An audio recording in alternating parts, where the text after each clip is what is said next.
तो वो क्या है जिसे हम आत्मबोध कह रहे हैं।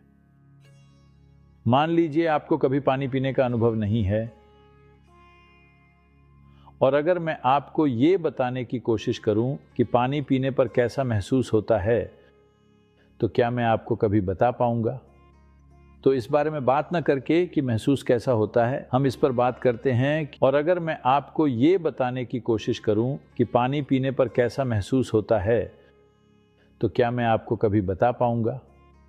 तो इस बारे में बात ना करके कि महसूस कैसा होता है, हम इस पर बात करते हैं कि तकनीकी रूप से इसका मतलब क्या है। इंसान कई स्तर के अनुभवों से गुजरते हैं।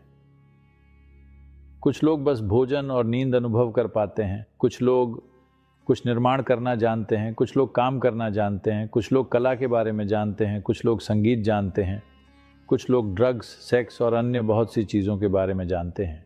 लेकिन अगर आप इसे ध्यान से देखें तो इंसान हमेशा जीवन के बड़े से बड़े भाग को अनुभव करने की कोशिश कर रहा है ना? ऐसा ही है ना? चाहे वो पैसा कमाने निकला हो, या वो सुख प्राप्त करना चाहता हो, या वो स्वर्ग जाना चाहता हो, इससे फर्क नहीं पड़ता। चाहे वो मंदिर जाना चाहता हो या बार, वहां भी वो जीवन को एक बड़े रूप में अनुभव करने की कोशिश कर रहा है। उसका इरादा यही है। ऐसा ही है ना? वर्तमान जीवन के स्तर को कुछ और बेहतर बनाने के लिए तो सारी कोशिश जीवन का एक बड़ा अनुभव पाने की है।